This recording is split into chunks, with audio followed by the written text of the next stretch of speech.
दोस्तों, कैसे हैं आप लोग। आशा करता हूं कि आप सभी स्वस्थ होंगे, मस्त होंगे और अपने घरों में होंगे। आज का टॉपिक काफ़ी स्पेशल है। मैं आज एक एम्पूटी के जीवन के सबसे शानदार पलों का जिक्र करूंगा आपसे, जिसमें वो अपने कई पुराने एक्सपीरियंसेस को दोबारा जीता है, अपने दोनों पैरों के साथ चलता है और यकीन मानिए दोनों पैरों के साथ खुद को एक बड़े से मिरर में देखना एक एम्पूटी के जीवन का सबसे शानदार दृश्य होता है। हालांकि इस दौरान काफ़ी पेन होता है, स्ट्रेस होता है, काफ़ी कन्फ्यूज़न होती है चारों ओर, चल पाऊँगा या नहीं चल पाऊँगा, जैसे शॉकेट फिटिंग सही है या नहीं है, अलाइनमेंट सही है या नहीं है, हाइट पैर की सही है या नहीं। काफ़ी कन्फ्यूजन्स होते हैं, मन चिड़चिड़ा रहता है, कुछ भी अच्छा नहीं लगता है। फिर भी ये किसी एम्पूटी के जीवन के सबसे हसीन पल होते हैं। तो आप समझ ही गए होंगे कि मैं आज प्रोस्थेटिक फिटमेंट और ट्रेनिंग पीरियड की बात कर रहा हूँ। तो फिर शुरू करते हैं। पैर का घाव भरने के बाद हम एक प्रोस्थेटिक के बारे में जानकारियाँ जुटाना शुरू कर देते हैं। जैसे यूट्यूब चैनल के माध्यम से अगर यूट्यूब पर है या सोशल मीडिया पर कहीं भी कुछ वीडियोस वगैरह या कोई इन्फॉर्मेशन है तो वहाँ से कलेक्ट करते हैं, या फिर किसी अलग अलग सेंटर्स से कनेक्ट करने की कोशिश करते हैं। अलग अलग सेंटर्स पर आप विज़िट करते हैं, फिर वहाँ आप एक अपने लिए सूटेबल प्रोस्थेटिक का चुनाव करते हैं। प्रोस्थेटिक के चुनाव के बाद आपका मेज़रमेंट लिया जाता है। इसके बाद दो सिचुएशंस हो सकती हैं, या तो वो सेंटर पर कंपोनेंट्स अवेलेबल होते हैं तो वो नेक्स्ट डे से आपकी ट्रेनिंग स्टार्ट कर देते हैं, और अगर वहाँ उस सेंटर पर कंपोनेंट्स अवेलेबल नहीं है तो आपको हफ्ते या 10 दिन बाद का टाइम दिया जाता है और फिर ट्रेनिंग शुरू की जाती है। फिटमेंट और ट्रेनिंग पीरियड आमतौर पर 5 से 7 दिन का होता है। फर्स्ट में आपके शॉकेट की कास्टिंग की जाती है, जिसमें बेसिकली आपके शॉकेट की स्टंप की शेप ली जाती है, जिससे कि एक ट्रेनिंग के लिए टेम्परेरी शॉकेट का निर्माण किया जा सके। अगर आपको जानना है कि कास्टिंग कैसे होती है या सॉकेट का निर्माण कैसे किया जाता है तो मैं डिस्क्रिप्शन बॉक्स में लिंक डाल देता हूँ, आप चेकआउट कर लीजिएगा। शॉकेट की कास्टिंग के बाद आपको फ्री कर दिया जाता है और अगले दिन आने को बोला जाता है। दूसरे दिन आपको टेम्परेरी शॉकेट के साथ प्रोस्थेटिक दिया जाता है, और कुछ समय के अंतराल के बाद ही सही पर आपको दोनों पैरों पे खड़ा होने का मौका मिलता है। पैर में थोड़ा पेन भी होता है, क्योंकि पिछले 3 से 6 महीने से जो रेस्ट कर रहा था और एकदम इसको यूज़ में लाए हैं तो थोड़ा पेन तो होता ही है। कुछ लोगों को पेन ज़्यादा होता है क्योंकि उन्होंने अपने स्टंप की स्ट्रेंथनिंग और स्ट्रेचिंग पर ज़्यादा काम नहीं किया होता है, और जैसे ही वो एकदम यूज़ में आता है तो थोड़ा ज़्यादा पेन होता है। इसीलिए मैंने आपके लिए एक वीडियो बना रखी है इसके लिए ऑलरेडी, कि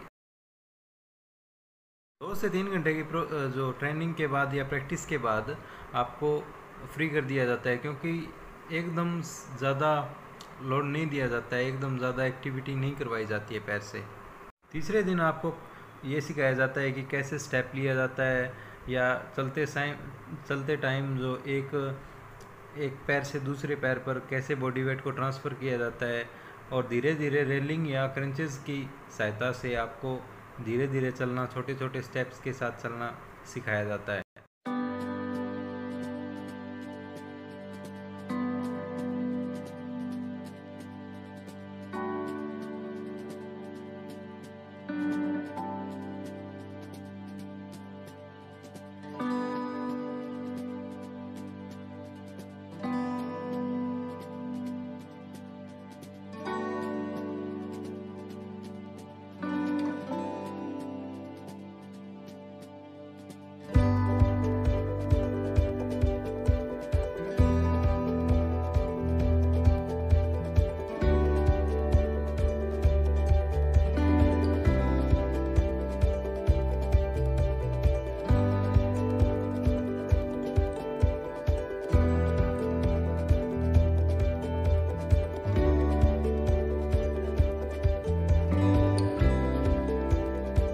अगर अलाइनमेंट में कोई इशू आता है तो उसे रिज़ोल्व किया जाता है, और 2 से 3 घंटे की, जो कि काफ़ी सफिशिएंट होती है क्योंकि थोड़ा पेन भी ठीक ठाक होता है, तो 2 से 3 घंटे की प्रैक्टिस के बाद में आपको फ्री कर दिया जाता है और अगले दिन के लिए बोला जाता है।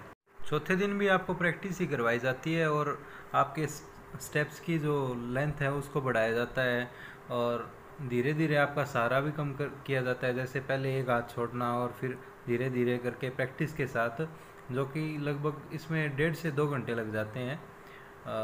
फिर दोनों हाथ छोड़े जाते हैं। फिर अभी आप अच्छे से वो, मतलब अभी आपको थोड़ा पेन भी होगा क्योंकि अभी कोई सहारा नहीं है और वेट भी सारा आपके प्रोस्थेटिक के ऊपर है, तो थोड़ा पेन होगा, पर आपको ये करते रहना है, प्रैक्टिस करते रहने हैं।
और 5वें दिन आपको सीढ़ियों और रैंप की प्रैक्टिस करनी होती है।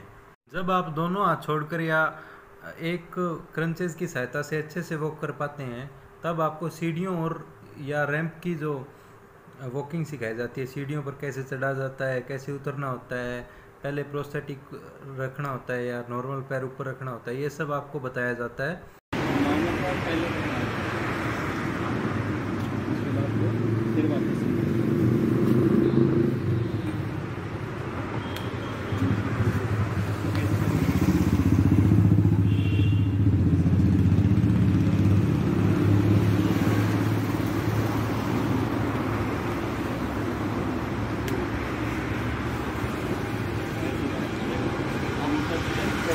नीचे, आप नीचे रखोगे, ऐसे खींचा हुआ रखना है, मुड़ने मत देना।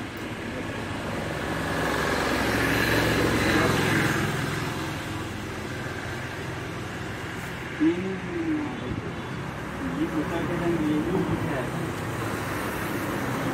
जैसे क्या रेटिंग। और जब आप वॉक भी अच्छे से कर लेते हैं, सीढ़ियाँ और रैंप भी अच्छे से चढ़ और उतर लेते हैं, तो आपके लिए वो जो शॉकेट को फिक्स कर दिया जाता है या फाइनल शॉकेट बना दिया जाता है आपके लिए।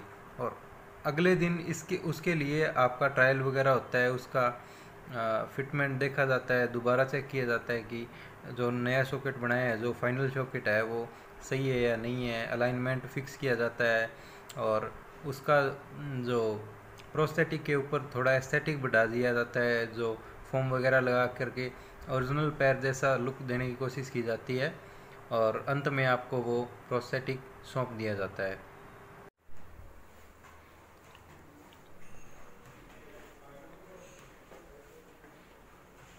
ट्रेनिंग पीरियड को मैंने पूरी बारीकी से आपके सामने पेश करने की कोशिश की है। फिर भी अगर कोई आपके मन में डाउट रह जाता है तो आपके लिए कमेंट बॉक्स खुला है, आप उसमें आप कमेंट कर दीजिए। मैं जल्दी से जल्दी आपके सारे क्वेश्चंस का जवाब देने की कोशिश करूँगा। Thanks for watching and stay positive.